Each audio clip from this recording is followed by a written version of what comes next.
hard to be the last speaker before lunch, so I'll keep it efficient. And thank you for having me. It's an honor. I am wearing scrubs because I came straight from surgery, so pardon my appearance. I'm going to speak about a subject matter that is very, very dear to my heart. I call it my work baby. I'm going to talk about ICL surgery.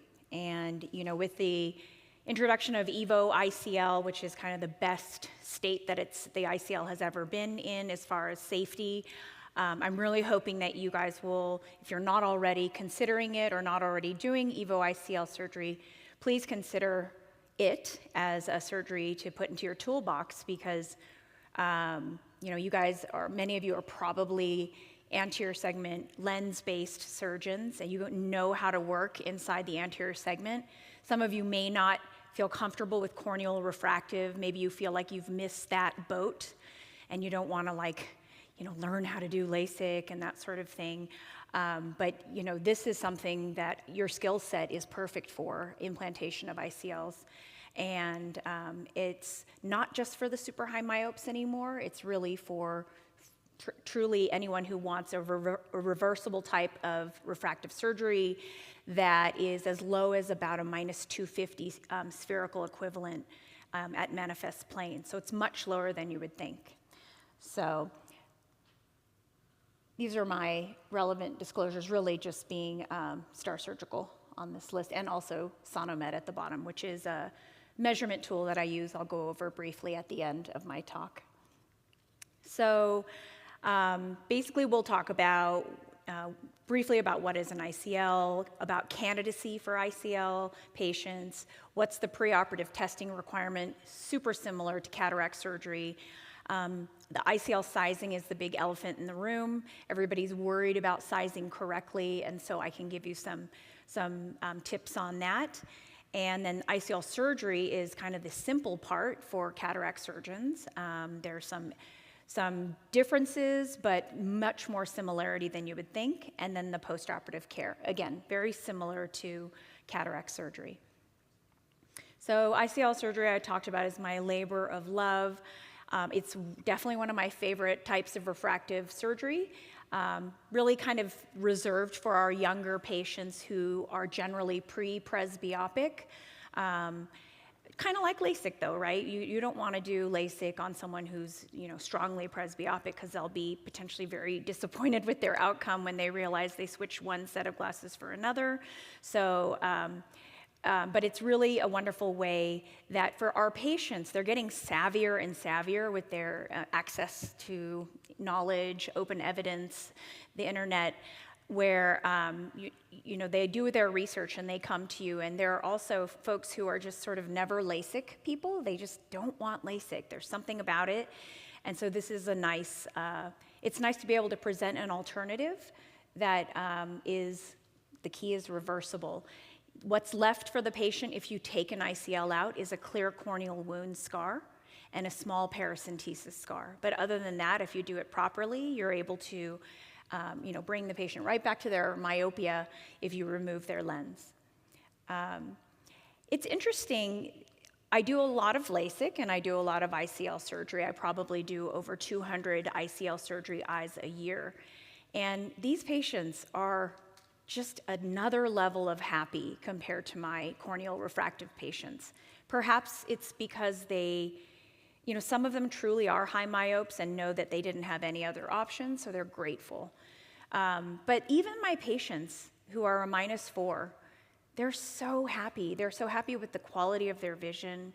They're happy with their quick recovery, which is 1 day, and their comfort during recovery, which may be no symptoms whatsoever, a little annoyance with dilation for a full day on the day of surgery, and some dry eye feelings. But really, nobody ever complains of pain.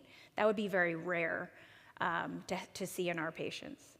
And again, the barrier, I think, for a lot of surgeons, anterior segment, or even corneal refractive surgeons, is the sizing remains mysterious and challenging. There are 4 sizes of an ICL available in the US, and they span from 12.1 millimeters up to 13.7. And the way that the company, frankly, has you measure can feel nerve-wracking because there's a lot of variety and variability in the posterior chamber of the anterior segment. So the ICL that was pre-EVO was called the Vision, and that was FDA approved in 2005. So that was 20 years ago. So when our patients are like, wow, you have a new option, I kind of say, well, no, it's actually tried and true. It's been around for 20 years. So people like the newness concept, but they also don't like the newness concept. They don't want to be the guinea pig. So it's nice to be able to tell patients that there is a track record. The toric version of the Vision came out in 2018, which was really just wonderful for our patients because they didn't have to have bioptics, basically ICL followed by corneal refractive. Now these patients with up to 4 diopters of astigmatism can have oftentimes, fully corrected vision with just their ICL. And then the fenestrated, or it's also called EVO ICL, in spheric and toric design, became available in March 2022. And we talked about the advantages of ICL, but besides reversibility, we can use it in patients who should not have corneal refractive surgery, like stable keratoconus patients. So we really preserve the cornea except for those little wounds we talked about. It does not worsen dry eye. And you have to explain to your patient it doesn't improve dry eye, so whatever dry eye they have will remain, but sometimes their symptoms can seem improved because they're not using contact lenses anymore. And then you can treat those higher levels of myopia that we cannot treat with LASIK type surgery. So other advantages, EVO form of the ICL does not require a LPI like the previous model did, and so that was the hardest part of the journey for the surgeon, was to have to do LPIs ×2 in these young, healthy patients. That's when my patients would faint. I would get these 6'5" police officers, behind a YAG laser, and I would do a YAG, and all of a sudden they would just slide out of their chair. And surgery was the easy part. That was the worst part. So you no longer have to worry about that. And having to do an LPI post-op, it just doesn't exist. There's no reason to do it. There's great communication of the aqueous in the front and the back of the ICL. So you never really have to do that post-op. And then there's actually UV protection in it's not total UV protection, but it's some UV protection. So patients like that. I never really thought it was a big deal as their physician, but they bring it up a lot. They'll say, is it true that there's UV protection? So that seems attractive to our patients. And with the EVO model, again, higher vaults are better tolerated than it was with the previous model. You can get too high and cause angle closure, so that's not good, but there's just more tolerance. Not going to go over this, but generally, we talked about it's for our younger pre-presbyopic patients. I have 1 or 2 patients that I did a mini mono setup that was requested by the patient. But other than that, I usually do this in pre-presbyopic younger patients who are at least 21 years of age with a couple years of stable manifest refraction. And in general sizing, when you're looking at your biometry or your topography, the anterior depth from endothelium to anterior lens capsule should be at least 3 or above. In other countries, it's down to 2.8. And I frankly, with some of my more detailed analysis of their anterior chamber, I've done as low as a 2.3, but I wouldn't mess with that if you don't have what I'm going to share with you, a UBM and artificial intelligence software. So, and then white to white, FDA approved for 10.5 millimeters all the way up to 12.9, but I've done it in a little bit smaller and a little bit bigger, again, because I have UBM. So I'm going to move on in the interest of time. This is just a slide to remind everybody that EVO ICL, which is the only ICL we have available in the US now, is not just for the high myopes. It might be for someone who is a lower myope that doesn't want to increase their already dry eyes. It might be for someone who's looking for some, reversibility and future-proofing their corneas, because some of our really savvy patients are like, I don't want to change my cornea because when I have cataract surgery one day, I want my cornea to be my own.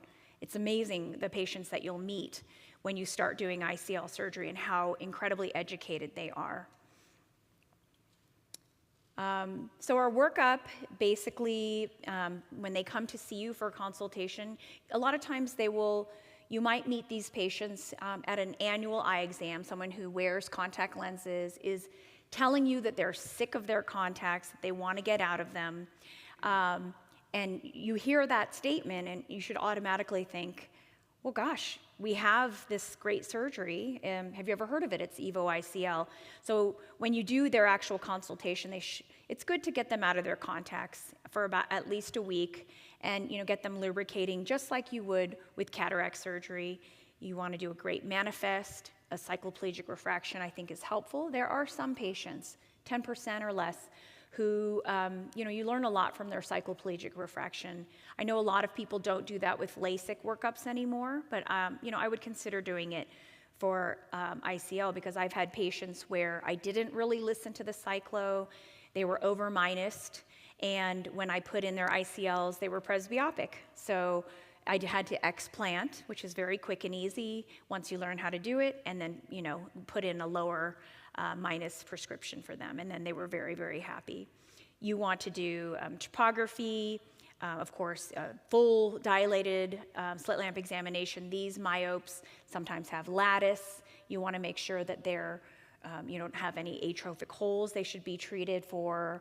Maybe they have a hidden, cordoned off retinal detachment that they didn't know about. You have to make sure you're looking at everything and not just the front of the eye. I want to make sure their macula and their nerves are healthy.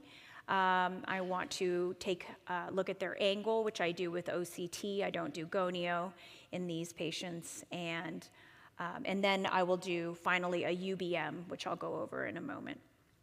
But safety is paramount in these patients, and sizing is really the most challenging part of this journey. And I think it is the fear of most surgeons. That's why a lot of surgeons don't want to really attempt putting an extra lens into the anterior chamber. Because if this new lens going on top of the crystalline lens is vaulting too high, you can imagine that iris tilts up. You can close the angle. And if it's too low and you have the ICL just sitting right on top of the crystalline lens and rubbing against it, you'll always wonder if this person's going to get an early onset anterior subcapsular cataract. Good news is with the new fenestrated version, cataract incidence is virtually zero. There's a report here or there. But most cataracts that are caused by ICL surgery are upon implantation, which is super rare, where a surgeon might ding the anterior capsule with an instrument or with the actual ICL if it's not sort of put into the correct direction when going into the anterior chamber. I'm just going to move on to some more interesting things because I have 12 minutes. So this is when I first started doing ICL surgery, and frankly, I've been in practice for 20 years. I only started it mid-career, so it's been 10 years. And 10 years ago, I sized my ICLs by the typical using white to white and anterior chamber depth. And then there's a nomogram on the Star Surgical website where all you have to do is put in anterior depth that you get from biometry or topography, white to white. You have to do a corneal thickness, and they want to know Ks and things like that. But generally, those measurements, anterior depth and white to white, will lead you towards a specific size. I hope there's no Star people here. My nomogram for a while was whatever Star says, go one below. Because I found that when you found a certain size that Star Surgical recommended, I found that it was too big and that I was explanting and exchanging lenses to get to one size smaller. So I felt safe going one size smaller than what Star said. And then after a while, I just got too nervous. I felt like there was a little bit, I didn't know enough about the sizing. I would have a little trouble sleeping on the night of their surgery, wondering if I was gonna get a call in the middle of the night for high pressure. So I basically begged my group and I said, if I really wanna do this surgery, can we get a UBM? So I partnered with ArcScan, which is a company in Golden, Colorado, and we did some clinical research together, and I was able to get a really, really discounted UBM, and it's called the Insight 100, and I used this for like 5 or 6 years straight. This is what it looks like for our patients. I use a different machine now, but this is what I use for the majority of the time. And the patient just kind of puts each eye against a disposable goggle, and they have their ultrasound run this way, and it takes probably about 10 minutes per eye. So it's not super swift. It takes a little bit of time, and it is very much can be more challenging if anatomy around the eye, lid structure, bone structure is challenging. Just like with cataract surgery, it can be challenging. It can be challenging to run the test. But generally, these are the structures, and look at this gorgeous image that you get. And what I'm not really showcasing here is that you can get all the way to the posterior lens, and you get it all the way, you get the images all the way through the iris. So if we look at an OCT of the anterior segment, you're only going to get a slice right where the pupil is, but with the UBM, you get it all the way to the posterior part of the lens, and it shows all the way across the eye.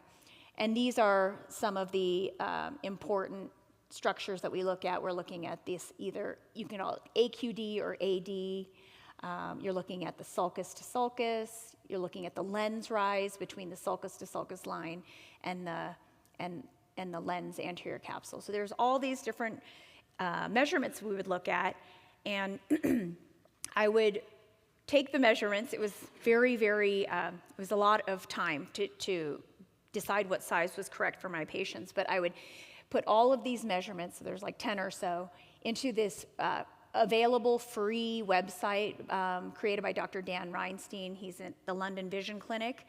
And if you put all of these measurements in, then it is calculated on the website, and it shows you all the different lens sizes, the 4 lens sizes, and a predicted vault. And so as the surgeon, you can pick which vault is appropriate. And I think a lot of people, if you're familiar with ICL surgery, people kind of think that the magic bullet is 500 microns of a vault, so 500 micron space between ICL and anterior portion of the crystalline lens. I would argue that you can get down as low as about 150 and as high as 800. I mean, every eye is different. Every eye will tolerate more. Some people have a very flat anterior surface of their lens, so their vault is going to look huge, right? But then some people have a really rotund anterior part of their crystalline lens, and so you have to vault over it, and they might only tolerate 150 micron vault. So this is what you learn when you use UBM, that there's not one perfect vault for everybody. But for this one, I ordered this patient 12.6 because I thought a 315, 300-ish vault was great. I also order oftentimes one size lower purposefully, because if the result is unpredictable and their vault is huge, I have something on hand and I'm able to put in on explantation the next lower size. And then the patient doesn't have to have multiple surgeries to get another ICL, and you have one on hand ready to go.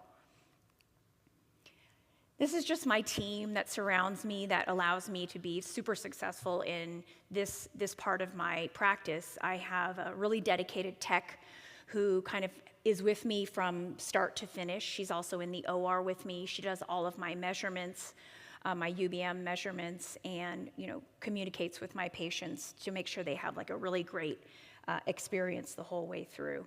I'm showcasing here my newer unit. I don't use ArcScan's Insight 100 anymore. I use this other UBM made by Sonomed. It's way, way cheaper for one to buy. So I think just if you don't get a discount, it's something like, I think it's $18,000. Again, not cheap, but not, I think the ARC scan unit is $80,000 or so. So this is a fraction of the cost. And again, these are just the images that we get. But more importantly, this more affordable unit, which is about 2 minutes per eye, it's an immersion ultrasound. Patient has to lay down, as you can see. But once your tech gets the handle on it, it's like 2 minutes per eye. She will gather 80 to 100 auto-captured images, which will, that packet of information with the press of a button will just get sent to a cloud-based software that is AI-powered. It's called ICL Guru, created by Dr. Roger and Roberto Zaldivar, who are in Argentina, and I think Matt Kruger, you know them because you attended that course. But they have been able to, with their hundreds and thousands of patient information, power this program that will take these images, and you don't have to input any numbers like I used to have to do online. It'll just take the image packets, send it to the AI program, and then I'll get these printouts that have all 4 sizes. These are just different examples, all 4 sizes, and then color-coded. You hardly have to use any judgment, but it'll tell you that size, medium, large, and extra large, or size extra small and medium, like these are all safe choices. Now, within the green lines that are the safety zones, you as the surgeon will then decide, you know what, I'm going to take the one right in the middle because I think that one seems best to me. It'll also tell you post-op angle, which is frankly one of the most important things in my mind, because you don't want to close this angle. You want to keep the angle open so that they don't have pressure problems in the future. And so, these angles, which are kind of hard to see, but they're in the 20s and above, are appropriate angles to leave a patient with.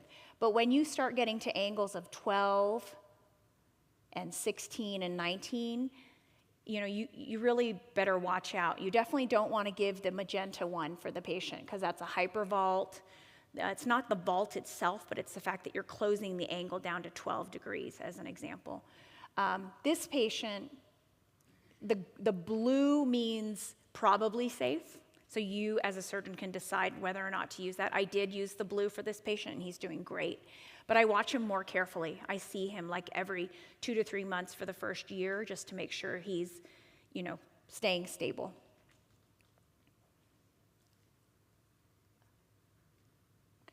So ICL implantation, basically, you make a small paracentesis wound and you add, your sugarcane or lidocaine of choice, and then you use OcuCoat, which is the recommended viscoelastic to fill the anterior chamber. You make a 2.8 millimeter incision, like a clear corneal wound, but a little bigger than what you're used to for cataract surgery.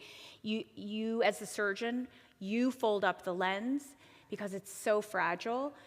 The Star Surgical recommends that you do the folding. It's very straightforward. It gets folded up into an injection system, and as it comes out, it already unfolds as you're watching it. You want it to do that because you know that it's right side up. You know that you're watching it unfold correctly, and then once it's once it's in the eye, the leaflets, the corners, are above the iris. And you use a little manipulator, it's called a lens manipulator, to tuck the 4 corners under the iris that's dilated. And then if it's spherical, you're done. You just get the viscoelastic out. If it's toric, you rotate it to the appropriate axis. I have a minute 30, so this is the last thing I'll show you except for the summary. And this is just, if anyone has not really watched, this is how quick it is. I haven't sped this up. I'm injecting the ICL.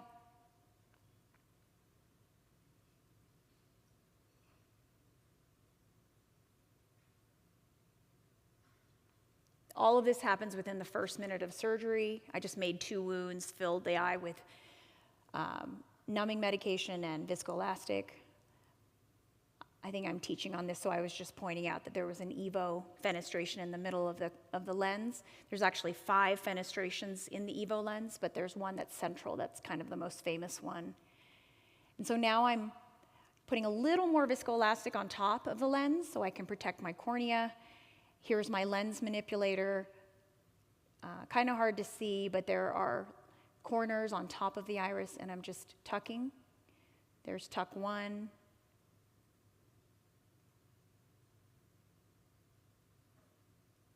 There's tuck number 2. I have a paracentesis inferior and nasal. This is the left eye.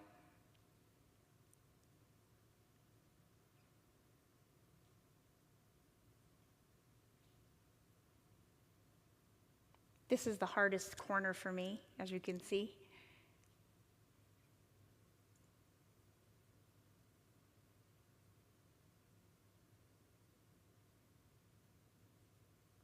It looks like I decided to put a little more viscoelastic,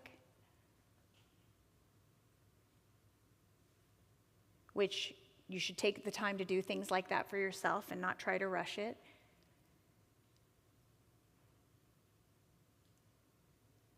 And here I am on top of the ICL, on top of the iris, and just tucking. And I'm going to my last corner.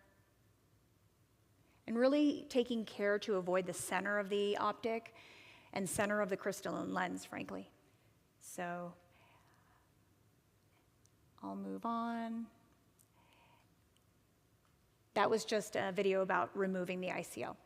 So post-op care, the main difference is that it's day 0, 3 to 4 hours after surgery. You want to see the patient to check the pressure and bless the size of the lens. You want to look at the vault and make sure that they're safe to go home. And so you take a look in the slit lamp and make sure that you have your crystalline lens, your ICL, and an appropriate vault, which this is an example of a good one. So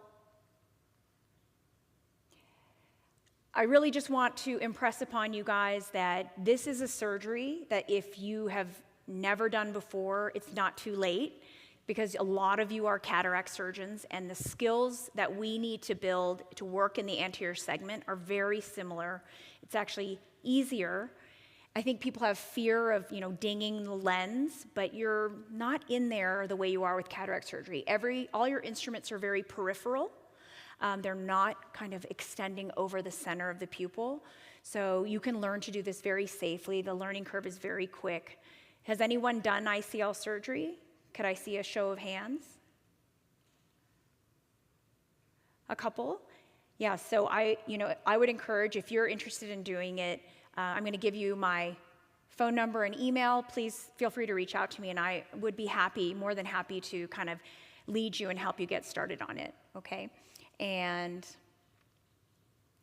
the last thing is, I take selfies of all of my patients, and I do this on day 1 because they're very, very, very happy.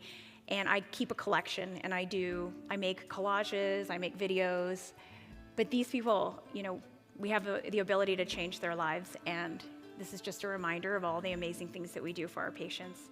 So thank you for your time. Appreciate it.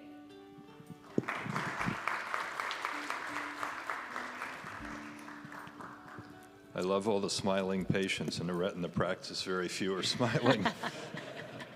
Questions?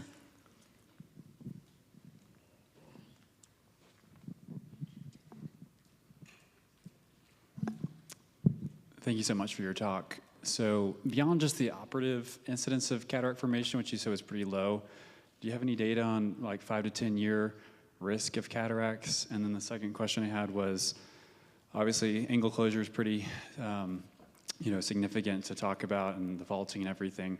But what about something like that's open angle glaucoma, like a pigment dispersion? Can you talk about that? Sure. The first question is, so the EVO lens has been used for 11 to 12 years outside of the US, so we have a lot of data, and it's basically still nearly 0. And the reason why is that I think initially we thought that low vault with the Vision ICL was causing cataract because of actual physical rubbing. And it turns out that it's not really that, it's that there was stasis of the aqueous trapped between the ICL and the crystalline lens. And that trapped fluid would sort of gather, toxic elements that the eye is trying to get rid of, and then that was really more the cause of anterior subcapsular cataract. And so when you have a fenestration centrally, and then the other two sort of at the optic edge, and then there are two at the foot plates, when you have the fenestrations, you have much better circulation in the anterior chamber, and that circulation makes the cataract formation, early onset cataract formation due to ICL virtually zero.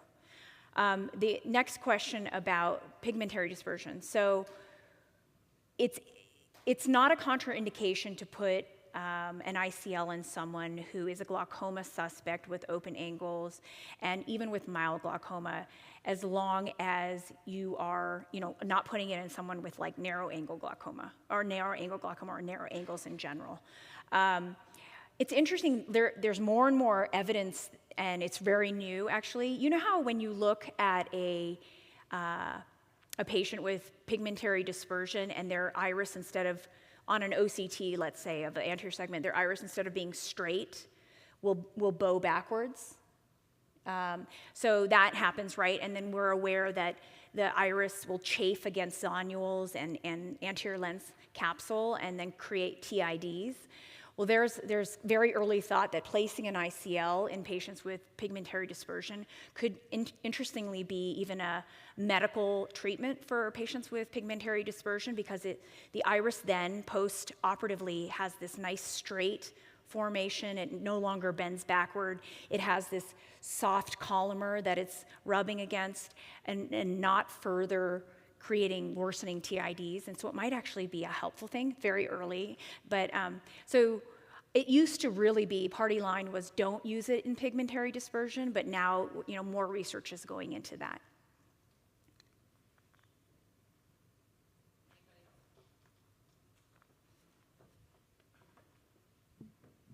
Hello, Eva, how are you? Hi, Paul. Long time. Long time no see. Well, yeah, Eva used to work for Kaiser. Yeah, and we're actually We're old friends. neighbors. I'm so happy. Welcome. Happy to see you. Thank you. Well, you're welcome too. Yeah, I miss you. In terms of, I have a question. If you have a patient who is like a perfect candidate for both LASIK and ICL, I mean, they don't care. I mean, in terms of dry eyes, all that factor, there's no dry eyes. I mean, the patient is pretty happy with things, pretty healthy eye. Would you still now push them towards ICL, or do you still go with? Yeah, so I am in a practice where almost all of my consultations, like maybe 90% or more, are led and run by my really, really amazing refractive optometrists. A lot of them we actually trained. They did like internship and residency with us, and so they know how to talk about it. But all of our ODs, we have 5. I didn't have to brainwash anybody, I promise you. They see the results of our ICL patients, and they are convinced that they are the happiest patients. And so when they do a consultation, it's like a free vision correction consultation, and they'll come in and they'll say, you're a -4. Congratulations, you are a great candidate for both LASIK, which I know you're here for, and for ICL. And so I'm going to talk about both of these. And so they talk about LASIK pretty briefly because patients know what LASIK is, and then they'll spend a little more biased time on ICL, but they don't say like, this is what you should get, unless occasionally the patient will say like, well, what would you get? And then our ODs, they say, I'd rather have an ICL because they've seen the results. And I have so much control over my measurements and my sizing that we don't run into, I mean, we could any day now, but we don't run into like high pressure issues. It just doesn't really happen. So, so we present them, we try to make them equal. We know a lot of times they want LASIK because they don't know what ICL is. But more and more patients, they're just doing the research and they come in, they are wanting ICL. And they're patients that could have LASIK. It's an interesting trend. People want something a little different. No, it's double. The cost is the same. The question is, it's double. And a lot of people, I do mine in an ASC. I'm lucky because we own our ASC, but ASC can be prohibitive for someone who wants to do ICL surgery because the ASC takes a lot, and you're working so hard on these patients. But some people do these in OBS and clean rooms, like at LASIK suite. But it's intraocular, so I like to do it in the ASC. And I do Moxie, just a little voodoo dose of Moxie. Some people don't do Moxie because they think it's going to cause more problems than it's worth.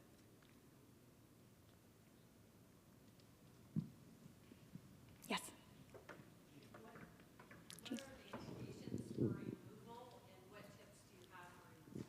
Can you repeat the question? Yes. Can I go back in my slide? Because I have like a 30-second video. Ask it again. If I could just flip backwards a little. What indications do you have for removal, and what tips do you have for removing them?